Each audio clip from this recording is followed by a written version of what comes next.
こんにちは、ヘビアのひろあきです。今日は驚くとボールのように丸まる習性を持つボールパイソンというヘビのエッグカットをしてみたいと思います。こちらにね、ボールパイソンの卵があるんですけど、ボールパイソンというヘビは卵が生まれてから60日ぐらいで孵化するんですけど、その孵化の直前にエッグカットという儀式をすることがあります。ありますというより、ブリーダーのほとんどはエッグカットをする人の方が多いんじゃないかなと思うんですけど、これちょっと見ていただくと分かると思うんですが、こうやってね、鶏の卵と違ってちょっと柔らかいんですね。なのでボールパイソン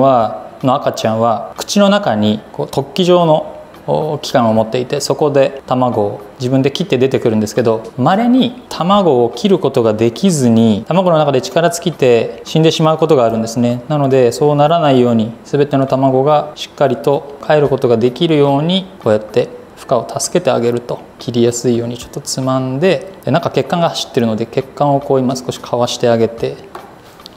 よっ、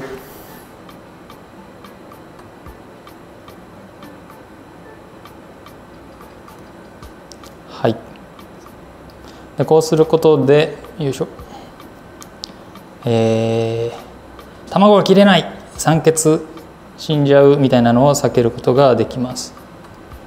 ついでにその時にね、中身を確認するんですね。どんな子が生まれるのかなっていう。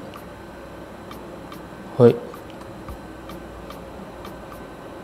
白黒のアザンというヘビですね。そしたらまたこうやって置いてあげると。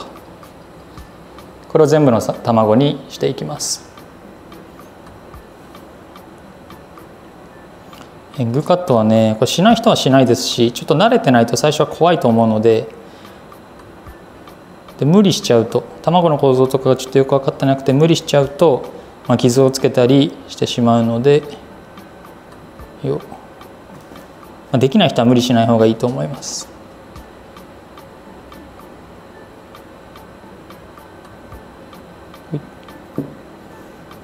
はい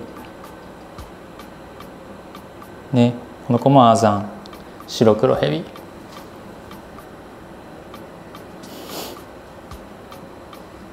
この卵たちは全部アザンが生まれるグループなので、全部白黒が出てきます。よし。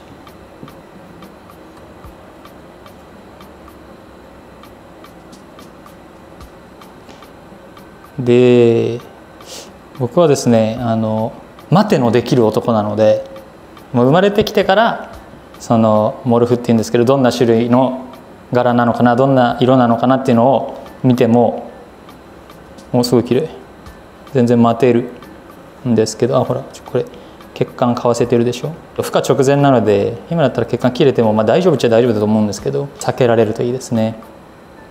そう、僕は待てができる男なので、数日後に分かるんだったら別にそれで待てばいいやっていうふうに思うんですけど、やっぱブリーダーの中にはですね、もう一刻も早くどんなヘビが生まれてくるかもう知りたいっていう人たちも少なくなくて、でそうするといつ切るか問題みたいなのがあるんですね。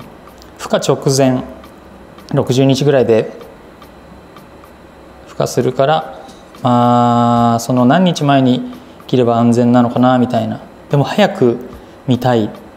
気持ちと安全に変えてほしい気持ちのせめぎ合いみたいなのがあったりするんですけど、早く切りすぎるとね、やっぱり卵の中身が腐ってしまって死んでしまうってことがあるので、アザンですね、死んでしまうということがあるので、じゃあどれぐらいが目安にしたらいいのかと言いますと、これ見たら分かると思うんですけど、これね、全部僕が切ったやつなんですね。でこれだけは、この子だけは自分で切れ目を入れたんです。大体みんな同じタイミングで生まれてきてるので、そうすると1匹切って頭を出したら、もうみんな準備できてるんだろうなということで、1匹切れ目が入ったら、自分で切れ目を入れてきたらエッグカットをして助けてあげるというのを一つの基準にしています。参考になれば幸いです。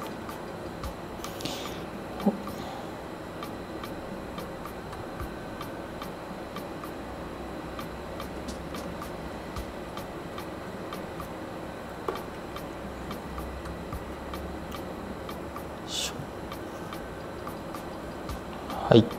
なんかすごい綺麗。はい。であとはまたインキュベーターという孵化室の中で自分たちで出てくるのをね数日待つ感じになります。今日は驚くとボールのように丸々習性を持つボールパイソンというヘビのエッグカットについてご紹介しました。